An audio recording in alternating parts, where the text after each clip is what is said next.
trait. Being selected to train the first batch of women Agniveer was truly a career-defining experience, as I'm deeply honored to have contributed to the significant milestone of the Indian Armed Forces. Since 2019, the women are first inducted as soldiers. Our military has witnessed a transformative shift. Their integration brought valuable perspective and strengthened our ranks. With the introduction of the Agnipath scheme, Agniveer women have expanded their role, further reflecting to the revolution and inclusivity of our armed services. My vision was not only to train them, but to lay the foundation of a supportive culture that will uplift women in the military for generations. The journey, however, came with unique challenges. One of the foremost tasks was gender sensitization, crucial for preparing an environment that could welcome women soldiers, training shoulder to shoulder with men. Developing an effective training methodology also required careful planning. Since women soldiers were new to be inducted, my team and I visited other training establishments like OTA Chennai and the Assam Rifle Training Centers, where we could gain valuable insights from their approach, including acclimatization techniques, stress management, strategies for role preparedness. These best practices help us anticipate and overcome potential challenges, ensuring a smooth, well-structured training journey for the women Agniveer. Another key challenge involved setting up an infrastructure that was specially tailored to women soldiers' needs. Since the women were for the first time being trained in any of the training establishments of the Indian Army, so for which a proper infrastructure needed to be set up. So this was also one of the major challenges which I faced. The training was intensive, and many recruits had not previously experienced such a rigorous regime. So balancing the high intensity exercises with structured warm-ups, including Zumba sessions, ensured recovery time. With the progressive approach, allowed them to build resilience and endurance gradually but effectively. So monitoring their day-to-day training so that there are less medical cases and they are physically fit. Moving on to this rigorous training was also an important responsibility which was bestowed upon me. Instilling a resilient mindset was central to the training, as we always call in Army that it is all mental. So bringing them to a mental capability where they could have confidence in themselves was another important aspect. Many of these women came from civil backgrounds and did not have any idea of the armed forces background, and required not only physical conditioning, but also a transformational change in military discipline, mental discipline, resilience, and self-confidence. Me and my team emphasized core military values such as camaraderie, discipline, and self-belief, introducing them to role models and interaction with various women officers and personalities where they could hold on to as a role model, instilled better confidence in them and increased their mental strength.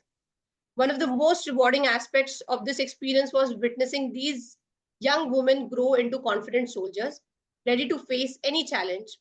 While they have initially experienced hesitation, they emerged out with courage, pride, and drive to contribute to national security.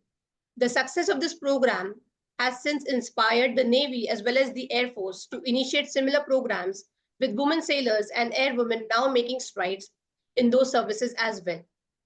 Another vital step in empowering women's talent in India was the India's talented young women to join the Indian Armed Forces have been through the sports quota.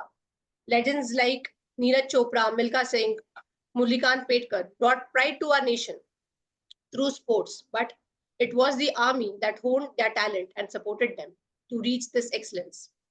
Since 2020, with an initiative and another milestone for empowerment of women in the armed forces, the Indian Army has been inducting meritorious sportswomen, providing them with unparalleled support to excel.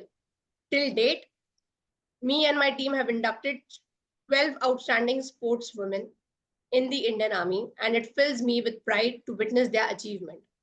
Two of them made history by becoming the first female junior commissioned officer in the Indian Army. One has won a silver medal at the Asian Games, while another represented us in the 2024 Olympics at Paris. Their accomplishment symbolizes the potential of young women where their talents are supported and cultivated. In essence, training these women Agniveer was far more than preparing them for duty. It has pioneered a new chapter in the Indian Armed Forces. Each of these soldiers embodies resilience, discipline, and patriotism. And I'm incredibly proud of their journey. Their legacy will inspire future generation of women soldiers to excel and serve our nation with pride. I would like to conclude with a reminder to all the young girls over here that everywhere of their own strength, to be aware of their own strength with these lines. नारी तू कभी दुर्गा, कभी तू लक्ष्मी, कभी सरस्वती का रूप है, तू संगीन है, प्रेरणा है, शक्ति का स्वरूप है, तू शक्ति है, श्रद्धा है, तू सृजन का आधार है, तेरे बिना ये जीवन सूना संसार है, कभी तू जननी, कभी तू ममता की मूरत है, तेरे हर रूप में छुपी एक नई सूरत है, तू धैर्य, तू है वीरता, तू है प्रेम की परिभाषा, तेरे बिना अधूरी है हर जीवन की आशा. So with this, as Colonel Bhavana brought earlier, with the entries of women, it was at the officer cadre. And the part I have highlighted is with respect to women joining at the rank and files, that is the other ranks, which was a biggest milestone and empowerment of women brought out in the Indian Armed Forces now, where women who might not be that privileged to complete a graduation, or women because of some reasons not able to complete a graduation, and it is only 10th oblique 12th they have to clear. It is basically, it is only the 10th requirement and some criteria, physical fitness criteria, after which they can join the Indian Armed Forces as women soldiers. So we have been having women soldiers in the Assam Rifle. We have been having women soldiers in BSF, in CISF, in the state police, and now it is women soldiers coming in the Indian Armed Forces. Firstly, in 2019, by CMP, part of Indian Army, being getting them inducted. And yes, with the Agnipath scheme, the opportunity has widened from Army to Navy as well as the Air Force. And I'm proud to be part of this project, wherein I could transfer the best practices to the teams of the Indian Navy as well as the Air Force, and they got the women sailors as well as the air women inducted in their respective streams. Then further, when I realized that we still do not have talented sportswomen in the armed forces, and they should also be supported. We had the Olympics, Mission Olympics wing at the Indian Army, who took the initiative. And again, I was part of this project of talent scouting talented young girls who were keen to join the Indian Armed Forces, considering their talent. And the sports quota was also open to women again. And I have inducted 12 meritorious sportswomen till now. And the platform is open every year for inducting talented sports girl, and Army is there to support them. And I can assure them that this organization is going to support them throughout their professional career, be it as women Agniveer, women soldiers, or be it as talented meritorious sports person, to have already brought laurels. Almost everybody has brought laurels, but to have cleared their policies of getting commissioned. And now after other ranks, we have the another stream, another cadre, that is the junior commissioned officer. So it is the officer, junior commissioned officer, and the other ranks. So two of the meritorious sports person who participated in the Olympics, and the another who won a silver medal in Asian Games. So they are proudly the first two women soldiers to be commissioned as the junior commissioned officers. And it was a big movement and a milestone again created, and a history which has been created in the Indian Army. With this, I would just like to brighten up and enlighten people that yes, other than officers also, there is a opportunity where women can join in the rank and files too. Thank you so much for giving me the opportunity to enlighten the audience. Thank you, Valentina. That was a trailblazer kind of an achievement, and it was great to hear everything that you said. So thank you so much, and I'm sure people who are watching it. I mean, there's so much to learn, in whatever you have done, in different parts, right? So that is absolutely wonderful. Now, next, we'll go over to Wing Commander Suchindra. Suchindra, in your introduction, you mentioned that you were an NCC cadet, right? So, you being a former NCC cadet, what were the advantages that NCC has when it comes to joining the armed forces? We'd like you to share your thoughts there. Yeah, we have heard how the women can enter as officers, how they can enter as soldiers. I think now it's the time to go a bit downstream and to know how we can start our journey as NCC cadet from the school or the college itself. First of all, I would like to tell what NCC is. For the audience who are not aware or those who are not at present part of NCC, I would request those who have got the chance to be the part of it, they must go for it because it is a life-changing opportunity for them. The NCC is the National Cadet Corps, which is a youth wing of the Indian Armed Forces, and it was established in 1948. It is a voluntarily organization which starts from the school and the college itself, and anybody can participate in it. And believe me, there's no issue, and you can very well manage your studies along with NCC throughout your college days or the school days. School is a very basic opportunity when you get where you learn basics of armed forces. Those are discipline and leadership, patriotism. These are the things which are being instilled in a student from the school itself. And if not possible in the school time, you can go for it in the college. In the entire 3 years of college degree, you can uh, go for the NCC. It is for 3 years and you get the certificate. For the first year, you get A certificate. For the second year, you get B, and for the third year, you get C certificate. And the minimum requirement, as told by Bhavna, was B grade in the certificates for the entry into the armed forces, wherein you get direct entry opportunity and you need not to give the exams also. So I'll just go through the basics, which are the benefits of being a NCC cadet to join the armed forces. First of all, and the foremost, is the discipline, patriotism, and time management is the thing which a cadet or a student learns when they join the NCC. Thereafter, they get a chance for a direct recruitment, and they get a preference for joining the armed forces. And in few cases, they get additional marks also. And as mentioned by Colonel Bhavna, that few of the entries are direct entry.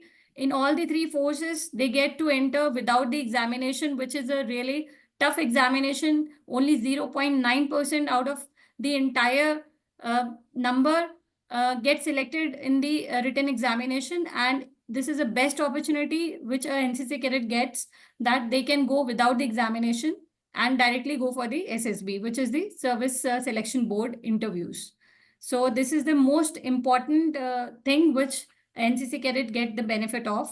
Thereafter, the other things which NCC teaches is the training and the skill development, and also the personality development. So in all the three forces, they get to know about uh, not the forces, these are called the wings, NCC wings, all the Air Force, Army, and Navy wings. They get to know about the basics of the all three defense services branches. That is, in the Air Force, they get to fly the glider aircraft, so they get a flying experience.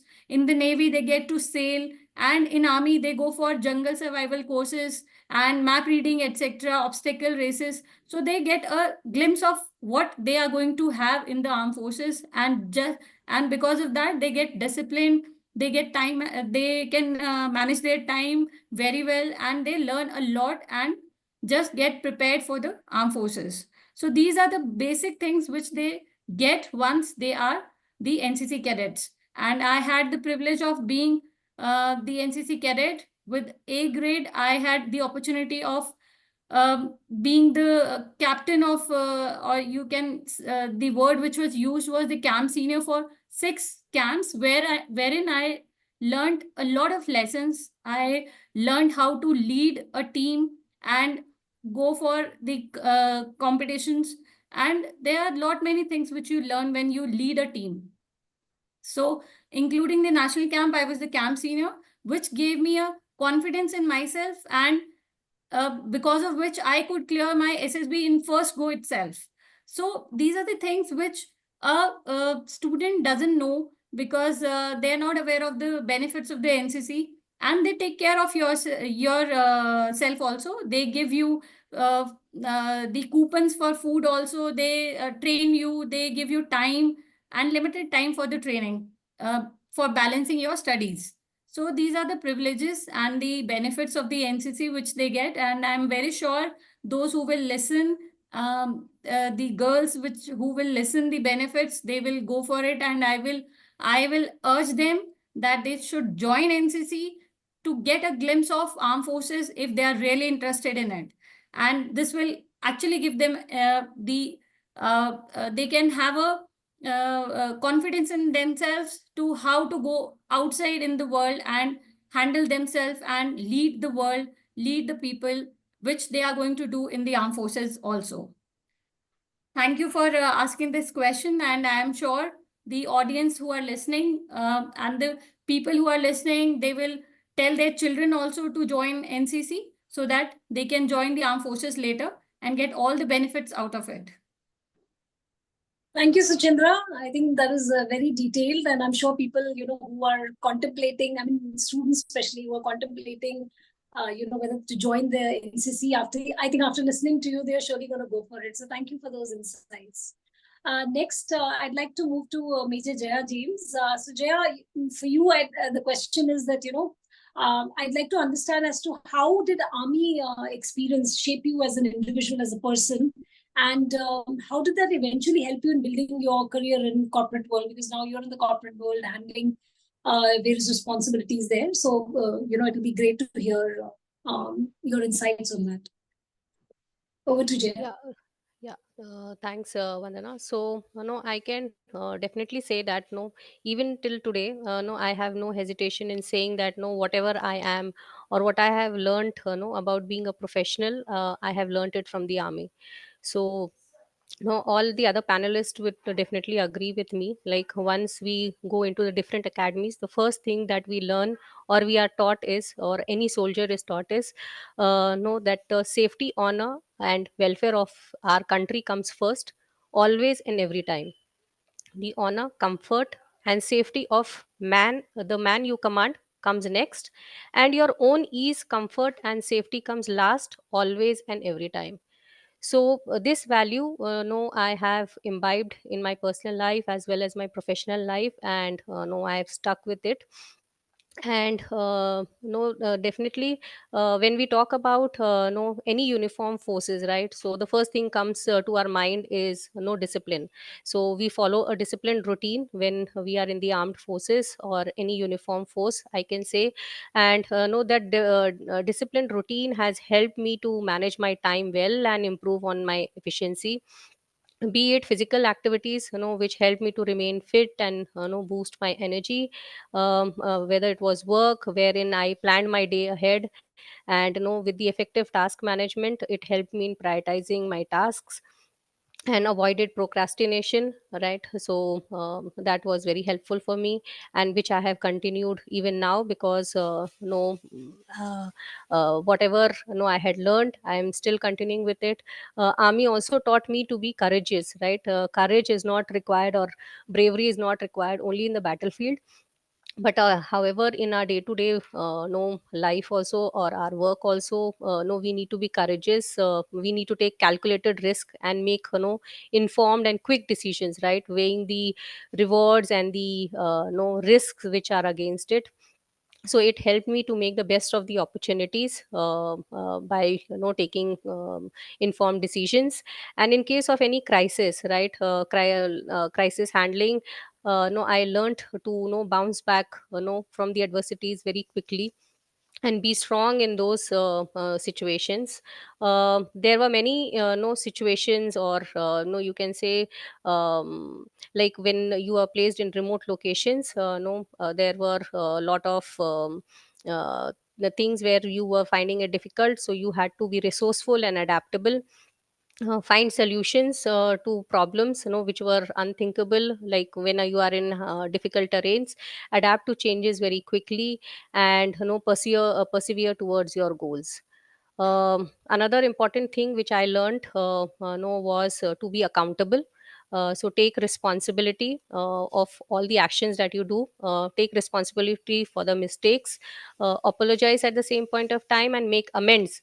So that will showcase your integrity and your commitment towards your goals, and exhibit punctuality and timely task completion, which helped me showcase that no, I am responsible and I am capable to handle those tasks. And also at the same point of time, when we are working in the army, as I mentioned, like all of us have experienced that we are working in difficult terrains, difficult situations.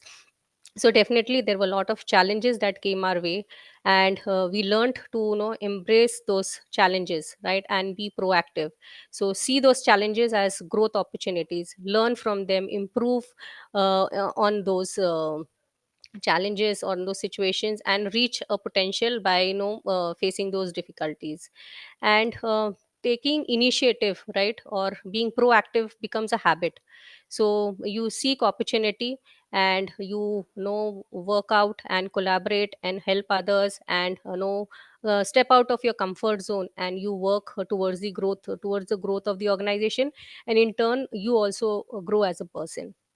And the other thing which I can say is, in the army, the army personnel, they are known to work in groups. So while working in the groups, no, you improve on your coordination and your perspective. No, not only no, you understand what others are thinking, where your perspective plays a role, right. You have a clear clarity, you get a clarity on that, and which enables to accomplish the complex task collectively, which cannot be done by an individual. So by doing so, you get the support, you build support and a cohesive environment, and you motivate and inspire people, those who are along with you, and you achieve the targets or your goals.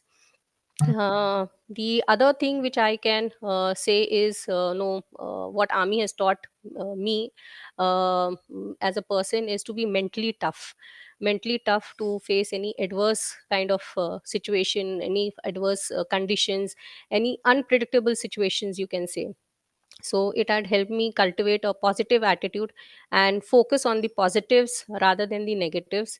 It had helped me in finding solutions in the face of adversity with tact and with calmness, right. So this I have carried along with me even now, when you are working with diverse groups in stressful situations. So this really comes very handy. And lastly I can say, yeah, no, I have evolved as a person. I have worked very hard, and army had contributed, my experience in the army has contributed quite a lot in improving my this emotional intelligence, I can say. So it had helped me know in regulating my emotions and my interpersonal communications, which helped me to take quick decisions under high pressure situations, right. So it helped me to develop the ability to understand and share the feelings with those who are around me, and help build a stronger connection and effective communication. And by gaining this deep understanding of emotions, right, so it also helped me to understand what would be the impact of my actions, and how I can navigate through those situations with tact. And this also led me to learn how to effectively uh, resolve any conflict situation, and evolve a strategy around it by listening to people and finding a common ground, so that we can have harmonious interactions. So definitely I can say, no, my army experience has helped me as a person and as a professional. Incorporating these qualities has led me to transformative growth to where I am now, building meaningful relationships and brought success, and have instilled more confidence in myself. So I am sure, like, these experiences will help the audience who's there to know understand what are the benefits, not only being in the army, like the other panelists what they have mentioned, that while being in the army or in the defense forces, what are the benefits that you get, but even your experience, you carry a lot of rich experiences, skills you develop over a period of time, and that you can implement it lifelong. So with that, I would like to hand over back to you, Vandana. Thank you. Thank you, Jaya. And I really can't agree more on all that you said about defense forces. I mean, there's so much, that it teaches men and women who are a part of this institution. And that's the reason why all of us look up to men and women in the uniform, right? And they all stand out wherever they go. And I think these are the qualities that any employer in any industry would look out for. And I completely champion the cause, and I would like to reach out to all the organizations in Karnataka that I think army veterans, defense veterans are someone who can really easily fit into all the roles, like the corporate roles when it comes to enabling functions, support functions, or even technology. So I have such strong women in my organization, and they're doing fantabulously well. So, Jaya, thank you so much, and completely echo, whatever you said. Next, I'd like to move to Wing Commander Sarmishta. Sarmishta, you said that you're from a niche field of information technology in the defense, right? And in today's era, cybersecurity and information security is absolutely critical for any business due to increasing number of threats when it comes to information security. So I'd like to hear from you. What are the opportunities in defense when it comes to information security? And like in India, there's a huge talent that exists in the information security field. How should youngsters, how can they contribute when it comes to joining the services in this area? So we'd like to hear from you on that. So over to Sarmishta. Yeah, sure. So as we all know, the information security is the hot domain nowadays, and every organization needs to protect its critical assets from cyber attacks, and which are growing exponentially and very dynamic in nature. So I believe that the young professionals, especially the Gen Z and nowadays, Gen Alpha, they are well skilled and equipped with the recent tools related to cyber domain. And I believe that India has got the talent. That's why you can see many foreign MNCs are coming in India and setting up the IT center and the GCCs here. And the information setup, talking about the armed forces, the information setup is very stringent. All three services have got full-fledged security operations center for the defensive operations. And all three services have got CERT. If people are aware, the CERT is called Computer Emergency Response Team, where they are well connected with the CERT India, and they all work for a common cause, that is the defending the defense network from the advanced persistent threats. Even recently, three of the services joined hands and set up a defense cyber agency, which where highly skilled defense personnel are keeping an eye on the latest cyber threats and introducing the new counter-defensive measures. Talking about joining in the cyber domain, so in Air Force, you have to join through normal tech entry, and in Army, generally the signal branch is entrusted with the cyber security responsibility. And in Navy, you have a full-fledged IT branch.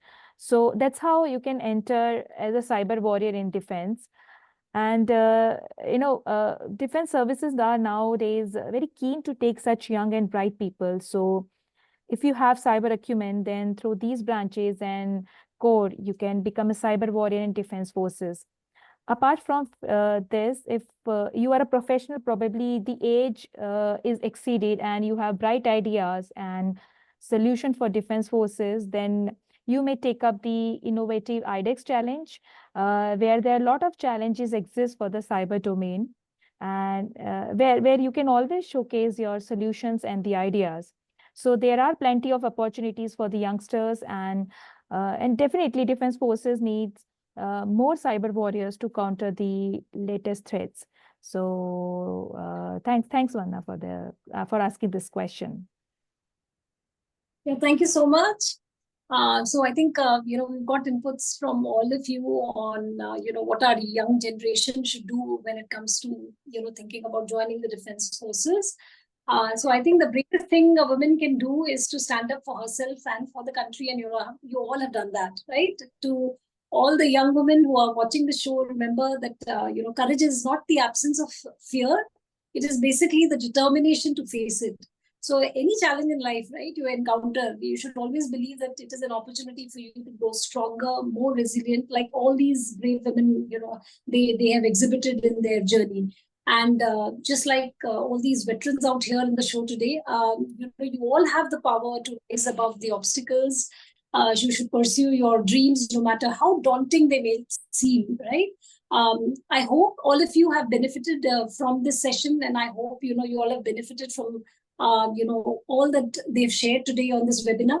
So please do connect with us on LinkedIn. We have a webpage for WICCI Defense Forces Councils, and in case you have any further questions or suggestions on what we should do as our next webinar and what you would like to hear from us, from the series of webinars that you're doing as a part of this Defense Council, please do drop us a message. And is there any other question right here in the chat window which has been left unanswered? Because I see that, constantly all of you have been answering as well. So in that sense, I think you all have covered most of the questions, right, from the audience.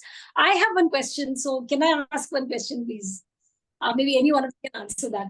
So, my dad was posted in Dehradun, and, we were staying in Garikant. There was RIMC right next to my separate family accommodation where my dad was posted in Chakrata back then. So you didn't touch upon the RIMC journey, Bhavna. Would you like to kind of cover that bit as well? As to, if students want to join RIMC, if any one of you, in fact, if Bhavna cannot answer, and then we can close it. Yeah, thanks. So RIMC, I'm not sure, but I don't think there is any entry for girl child as of now. It is just for... yeah, back then it was... Yeah, that was just for boys.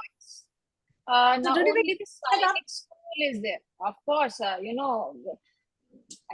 the first, I started with what the Supreme Court said for the same reason, because with equality coming in everywhere, why not RIMC? It is the most welcoming part if one could join, because when someone is joining NDA, where she is being trained for 4 years, equivalent to what a gentleman cadet is being trained, why not RIMC? People are taking entry into Scenic School, people are going into NDA, then most probably the RIMC and also the military school. That would be it would be a success as well if they start off the entry for even the girl students. Yeah, that's right. I mean, that is something that I was actually looking at discussing with you all. I mean, that is something we should discuss with the concerned authorities. I would like to add on to it. Like, as we have discussed with the young generation, when they are in their schools, if they have to join the armed forces, they go through the procedure of joining the RIMC and the RMS, various military schools. So considering that, as well as the Senex schools, considering that when we speak about opportunities at RIMC, maybe they would open and the government would open opportunities for young girls, as it started with the empowerment by giving them chance of joining the NDA. As well as, let me add on that, yes, now the Rashtriya military schools are also inducting young girls from the age of, I think it is 10 years, that is from the 5th standard. So earlier, the Rashtriya military schools didn't have women, like the girl children or the girl students. But it's a big empowerment, again, a milestone, because I used to cross the Rashtriya military school every day. And now it brings pride to me to see that young girls are also joining the Rashtriya military school. And I think post the Rashtriya military school, it will be definitely be RIMC also. Great. That's nice, Valentina. Thanks for sharing that. And, I think they have started, the age is, I think, 13 years and from 7th standard, I suppose, if I'm not wrong. yeah, Yes, I mean, I because I've always seen boys, smart boys coming out of RMC. I've never seen a girl, and I thought maybe it would have changed.